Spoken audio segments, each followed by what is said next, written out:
사무엘상 19장 전체가 오늘 본문 말씀이 됩니다.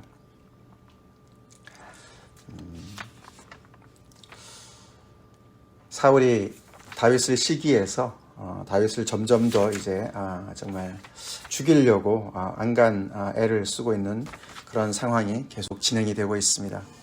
오늘 특별히 1절에 보시면은 그는 그동안에는 이제 뒤에서 은밀히 진행을 하던 일을 이제는 노골적으로 이제 진행을 하기 시작합니다. 사울이 그의 아들 요나단과 그의 모든 신하에게 다윗을 죽이라 말하였더니,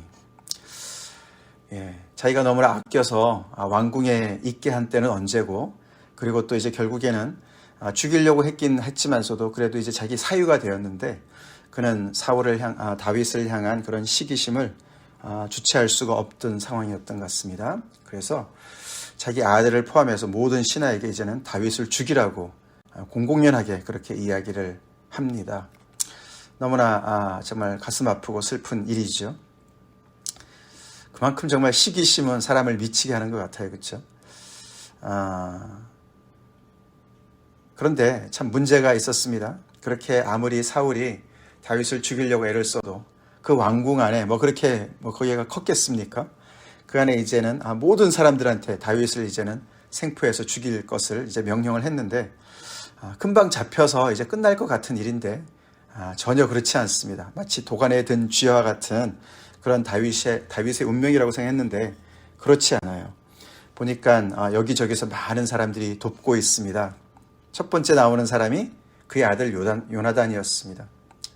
그는 다윗을 너무너무 사랑했습니다. 다윗을 보면 참 너무나 귀해요. 그렇죠? 몇 주 전에 요나단, 사울왕 아들 맞아? 그 제목이 기억이 나죠? 정말 너무나 아버지랑은 다른 사람이에요. 요나단을 보면은 정말 사랑하는 사람은 어떤 모습인가를 참 보여주는 것 같아요. 그렇죠? 특별히 이 다윗과의 관계에서 보면은 요나단은 늘 주는 사람의 그런 입장에 서 있습니다.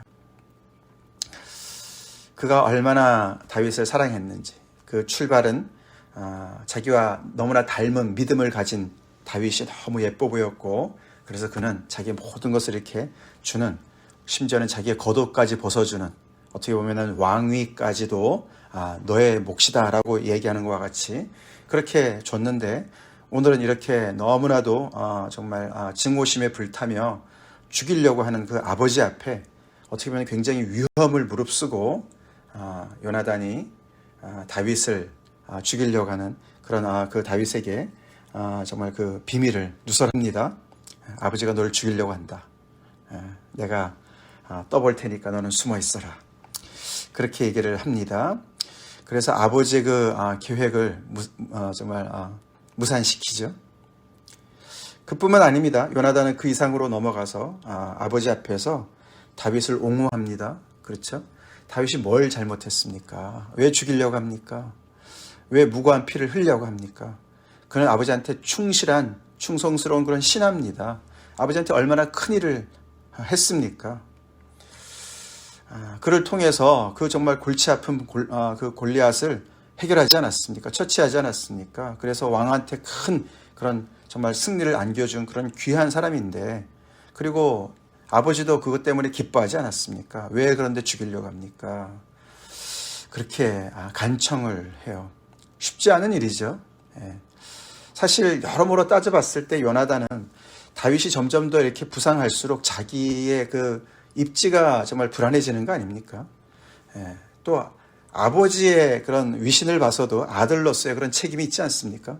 근데 그 모든 것을 뒤로 하고 정말 이 다윗의 편에 서서, 더 나아가서는 다윗을 정말 이렇게 정말 축복하고 함께 하시는 하나님의 편에 서서 그걸 용기 있게 그렇게 얘기를 하는 모습을 봅니다. 참 아름다운 사람이에요. 그렇죠? 우리도 이렇게 사랑하는 사람으로 삽시다. 사랑하는 사람은 아름답습니다. 그에 반해서 사울은, 이렇게 시기와 증오로 가득 찬 사울은 얼마나 점점 더 너무너무 비참해지지 않습니까? 그런 이야기를 듣고 사울이 맨정신에 돌아온 것처럼 내가 절대로 너한테 맹세하는데, 또 하나님의 살아계심을 두고 맹세하는데 내가 그를 죽이지 않겠다. 그게 거짓말은 아니었던 것 같아요. 그죠? 진짜였어요. 그죠? 그가 자기의 그런 그 정말 진심이 담긴 그런 말을 했습니다. 그래서 아들이 볼 때도 그 말이 맞는 것 같으니까 다윗한테 얘기를 해서 다시금 복귀를 시킵니다. 원상복구를 시켰습니다. 얼마 가지 않았어요. 그렇죠? 얼마 가지 않았습니다. 다시 사울은 그 병이 도졌어요.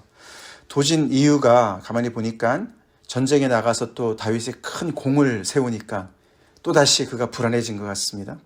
그래서 단창을 가지고 있다가 그를 죽이려고 던졌습니다. 이거 정신병이죠. 그렇죠? 너무 불안해요. 그렇죠? 마음이 왔다 갔다 합니다. 근데 성경은 정신병이라고 얘기를 하지 않아요. 그죠? 그 옛날에야 그런 멘탈 디지즈가 없었죠. 그죠? 그렇게 표현을 안 했죠. 그냥 미친 거로 얘기를 했지만 성경은 그 이상으로 얘기합니다. 여호와께서 부리시는 악령이 그에게 접했었다. 그냥 미친 게 아니죠. 하나님의 영향도 있었던 것 같이 이렇게 표현을 합니다. 정말 이렇게 마음의 시기심이 점점 더 있고 그렇게 어두운 부분이 있으니까 그것을 통해서 정말 악령이 역사하는 어떤 그런 것이 그냥 하나님의 소관에 벗어난 어떤 그런 일이 아니라 정말 사울도 잘못을 했지만 또 하나님의 어떤 그런 역사도 배후에 있는 것을 이렇게 표현을 하고 있습니다. 정말 좋아하죠. 다윗이 수금을 타니까 너무너무 미워서 모르겠어요. 그 순간에는 정말 적으로 보이는지 완전히 사람이 뒤집어져서 그를 향해서 단창을 던졌는데 이번에는 완전히 그것이 박혔는데 다윗에게 박힌 것이 아니라 벽에 박혔어요. 얼마나 세게 던졌으면 다윗이 피하지 않았으면 그냥 죽은 것이죠. 그래서 이제 더 이상 있을 수 없는 것을 이제 이렇게 알고서는 다윗이 그 밤에 도망을 칩니다. 그 순간부터 이제 다윗은 도망자 신세가 되었어요. 골리앗을 때려 눕혀서 정말 너무나 그렇게 참 화려하게 이렇게 등장했던 다윗이 이제는 도망자가 되었어요. 그 나라에 크지도 않은 그 나라의 왕이 죽이려고 하니까 말이죠. 더 이상은 이제 가까이 있을 수가 없었습니다. 그래서 왕궁에서 이제 도피를 합니다. 먼저는 자기 집으로 갔죠. 아내가 있는 미갈이 있는 집으로 도망을 쳤습니다. 근데 상황을 보니까 미갈이 오늘 밤에 그냥 있다가는 죽을 것 같으니까 그를 창에 달아서 창으로 도망을 치게 했습니다. 처음에는 아들 요나단이 다윗의 편을 들더니 이제는 딸 미갈이 사울의 딸 미갈이 또 거기에 가세를 해서 다윗을 살립니다.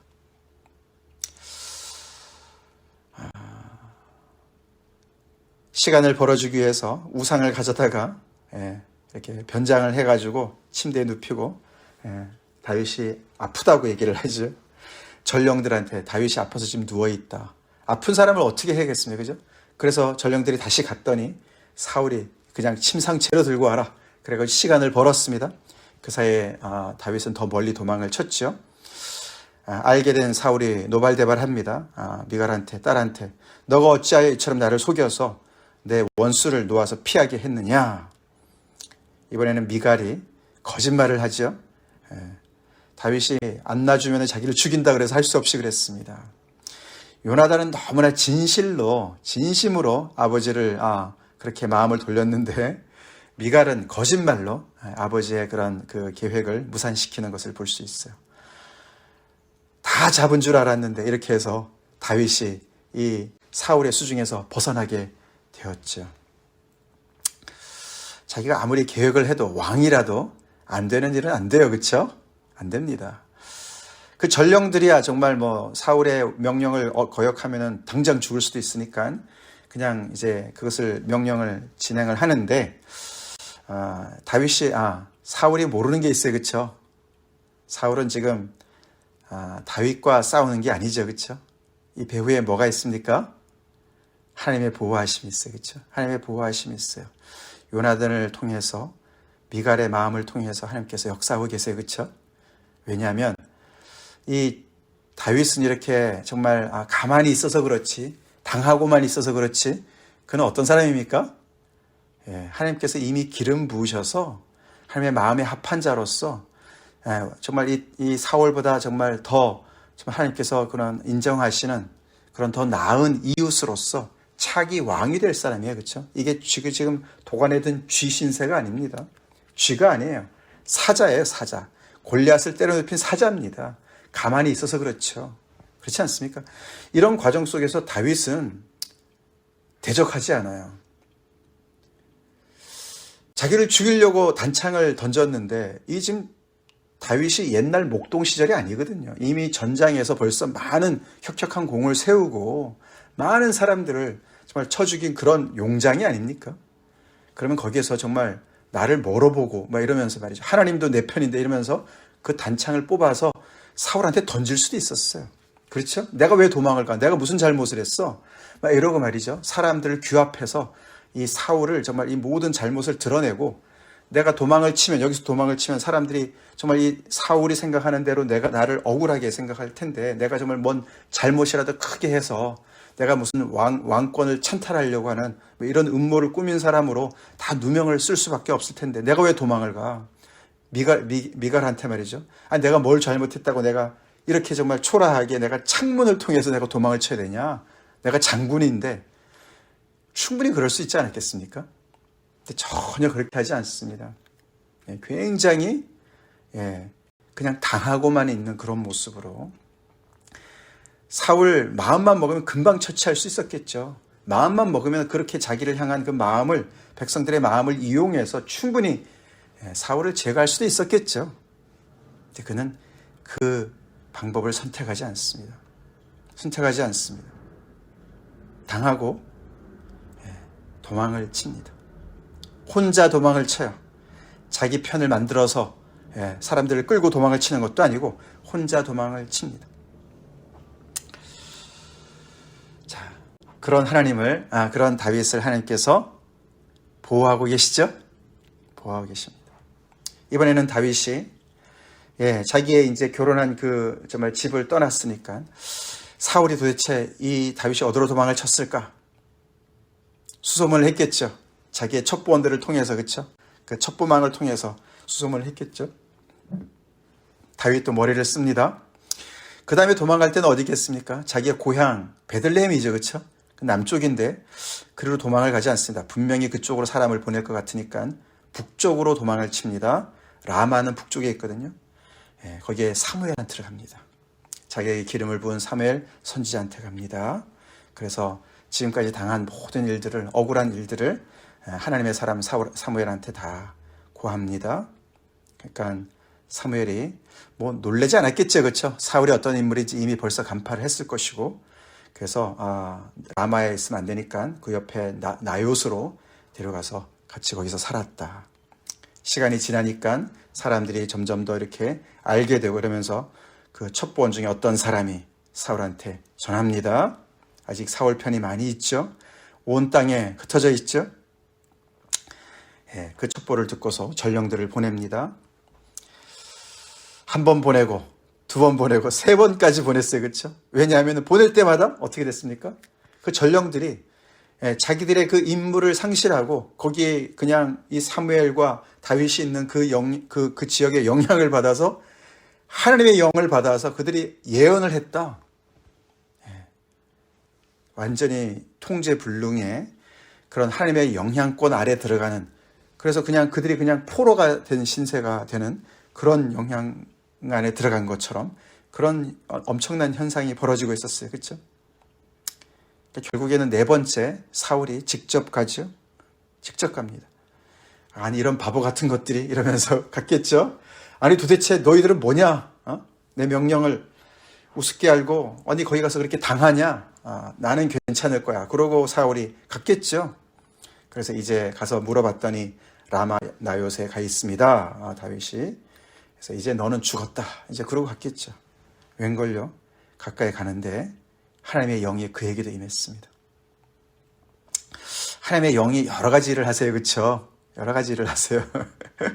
이렇게 정말 하나님의 역사를 방해하는 자들을 무력화시키는 그런 일도 하시는 거죠. 근데 이번에 이 사울은 말이죠. 뭐 예언도 했을 뿐만 아니라 옷을 벗고 난리가 났어요. 그렇죠? 왕이 옷을 벗었다. 너무 창피한 일이죠. 벌거벗은 왕인 거예요. 사무엘 앞에서 벌거벗고 그냥 밤낮으로 벌거벗고 그냥 누워 있었어요. 그렇죠? 완전히 무방비 상태의 적신으로. 뭘 보여주는 겁니까? 너 까불지 마. 너 하나님 앞에서 이렇게 너는 정말로 적신의 그런 모습이야. 너가 잘난 것 같지? 너는 아무런 무력한, 정말 파워레스한 그런 존재야. 너 자신을 통제한다고? 아니야. 너 절대로 그렇지 않아. 그렇게 완전히 그렇게 하나님께서 백기를 들게끔 그렇게 만드시는 거 아닙니까? 그러면서 오늘 본문이 속담에 이르기를 사울도 선지자 중에 있느냐. 우리 이 표현을 처음에 봤어요. 그렇죠? 10장에 나왔었습니다. 기억나시죠? 처음에 이 사울이 자기 그 잃어버린 암나귀를 찾으러 갔다가 그렇게 결국은 이제 사무엘을 만나게 되고 사무엘이 그에게 이야기한 대로 그렇죠? 기름을 부은 다음에 나가 오늘 이런 일들을 당할 것이다. 그러면서 마지막에 그가 그렇죠? 그렇게 하나님의 영이 임해서 그가 막 예언하지 않았습니까? 그럴 때 사람들이 사울도 선지자 중에 있더라 이런 표현을 했어요. 그때는 정말 하나님의 영이 정말 이렇게 부어져서 새 마음을 얻고 그가 이 땅에 정말 그런 왕으로 이렇게 세움을 받는 어떤 시작을 알리는, 그래서 사람들이 엄청난 기대감을 가지고 와, 사울도 선지자 중에 있구나. 이를 통해서 하나님께서 무슨 일을 하실까? 그런 기대감에 찬 그런 표현이었는데 오늘 표현은 뭡니까? 완전히 조롱 섞인 이야기죠. 그렇죠. 하나님의 영이 임했는데 완전히 미치광이처럼 되어서 벌거벗은 몸으로 왕이면서 키는 또 크고 말이죠. 그런데 완전히 그 모든 것들이 다 무장해제가 된 그런 모습으로 너무나 수치스러운 그런 모습으로, 그러면 그렇지 사울이 선지자 중에 있을 리가 없지라는 그런 정말 조롱 섞인 이야기로 마무리가 돼요. 사실은 여기서 완전히 사울은 이제 완전히 폐위된 왕의 모습으로 끝나는 것을 보게 됩니다. 앞으로도 계속 그는 왕 노릇을 하지만 정말로 이 이후부터는 완전히 이제 그는 점점 더 아주 급격하게 바닥으로 떨어지는 그런 모습으로 갑니다.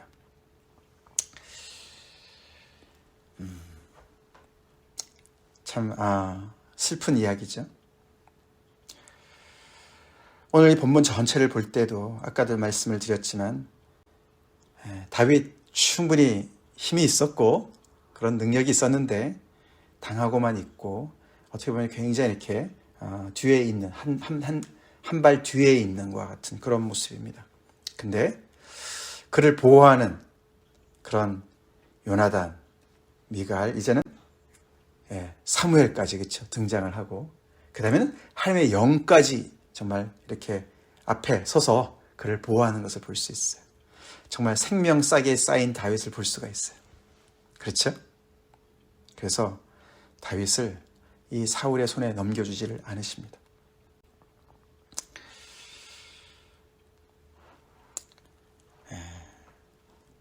그래서 이 사울은, 또 사울의 그 측근들은 다윗과 싸우는 게 아니었습니다. 하나님과 싸우는 것이었어요. 하나님과 싸우는 것이었어요.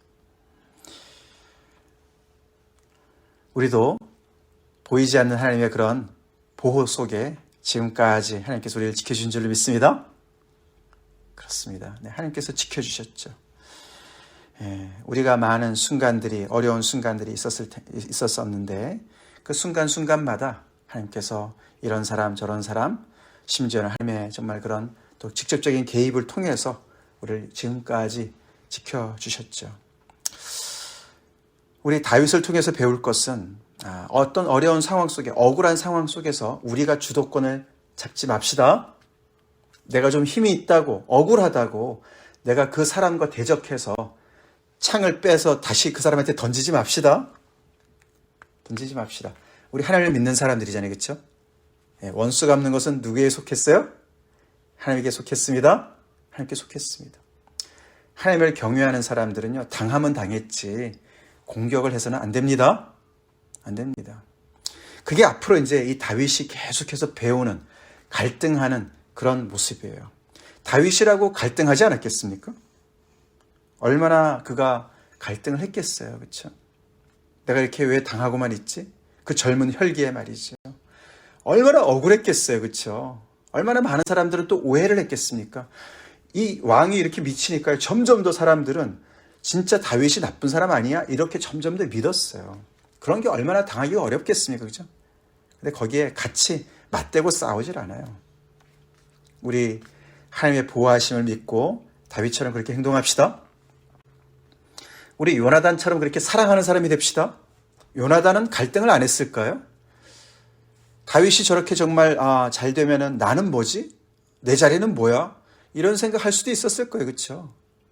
예, 내가 저가 정말 신앙이 통해서 너무너무 내가 정말 사랑하지만 내가 이렇게 키워놓으면 제가 나를 잡아먹는 거 아니야? 이런 생각 안 했겠어요? 그도 그런 생각을 했겠지만 그도 결단을 했죠. 의지적인 결단을 해서 아니야. 하나님을 두려워하고 그를 사랑하고 그래서 다 내주더라도 나는 내 그 자리를 차지 안 한다 하더라도 나는 괜찮아. 나는 이 자리로 행복해. 그런 마음을 자족하는 마음을 가졌기 때문에 가능한 일이죠. 그렇지 않으면 우리는 사랑할 수가 없죠. 사울. 혹시 우리 안에 그런 주체할 수 없는 그런 마음이 있습니까? 시기심이 있습니까? 증오심이 있습니까? 그거 가만히 놔두면 큰일 납니다. 그것을 통해서 우리는 정신병까지 얻을 수가 있어요. 우리는 철저하게 뿌리까지 뽑는 그런 회개를 합시다. 하나님을 두려워해야 돼요. 하나님을 두려워야 됩니다. 사실 이 이야기가 이 사울은 점점 더 바로의 모습을 닮아갑니다. 하나님께서 바로의 마음을 완악하게 한다고 그러지 않습니까? 사울의 이 마음이 점점 더 완악해지는 거예요. 어떻게 보면은 정말 이 사울을 이런 완악한 사울을 하나님께서 쓰시는 그런 일인지도 모르겠습니다. 우리가 하나님께 좋은 일로 쓰임을 받아야지 나쁜 일로 쓰임 받아서 되겠습니까? 우리 자신을 돌아보면서 하나님 앞에 정말 두려운 마음으로 그 하나님께서 정말 뜻하시는 대로 사람을 쓰시는데 우리가 악역으로 쓰임 받지 않도록 하나님 앞에 바로 섭시다. 기도합시다. 그 두려우신 하나님 앞에 우리의 교만을 내려놓고 사울 너무나 정말 비참하지 않습니까? 이렇게 하나님의 영이 그를 세울 때 그렇게 정말 하나님께서 새로운 마음을 주셨던 그 사울이었는데 어쩌다가 여기까지 왔는가. 너무 안타깝습니다. 우리 사울과 같은 입장에 있는 우리들 사울과 다른 결말을 맺어야 됩니다. 혹시라도 우리 마음속에 다 있죠. 다윗이라고 사울과 같은 마음은 없었겠습니까? 다 있죠. 우리 마음에 다 사울과 같은 마음이 있습니다. 근데 그 마음에 계속해서 영양분을 공급해서는 안 됩니다. 영양분을 잘라버리고 우리 안에 정말 하나님을 두려워하는 마음, 경외하는 마음, 회개하는 마음, 순종하는 마음, 은혜를 더 깊이 묵상하는 마음, 우리 마음에 그런 마음을 가득 채우고 하나님으로 채웁시다. 다 같이 기도하겠습니다. 하나님, 오늘 사울과 또 요나단과 다윗의 모습을 보면서 우리 자신을 또한 돌아봅니다. 우리 삶의 여러 가지 복잡한 상황 속에서 참 아버지 억울한 일을 당할 때도 많이 있고 또 시기심이 날 때도 있고 정말 욕심이 날 때도 있고 이래저래 정말 섞인 그런 상황 속에 살 때가 많이 있는데 주님 그 상황 속에서 참 올바른 판단을 할 수 있도록 주님 늘 지혜를 주시옵소서. 하나님을 경외하는 마음을 주시옵소서. 다윗처럼 참 기가 막힌 어려운 일을 당한다 할지라도 아버지 거기서 내가 주도권을 잡고 나를 주장하고 아버지 참 그 상황을 내가 스스로 바로잡으려고 악을 행하지 않도록 주님 정말 당할지라도 하나님 정말 피할지라도 도망을 칠지라도 주님 하나님을 두려워하고 아버지께 정말 모든 결과를 맡기고 선처를 맡기고 그렇게 정말 아버지 정말 그런 다윗의 모습을 저희가 본받기를 원합니다. 주님 저희도 사랑하는 사람을 살게 도와주시옵소서. 우리 안에 사울과 같은 마음이 있습니까? 오늘 회개하고 돌이키게 하여 주시옵소서. 예수님 이름 받들어 간절히 기도 올려옵나이다. 아멘.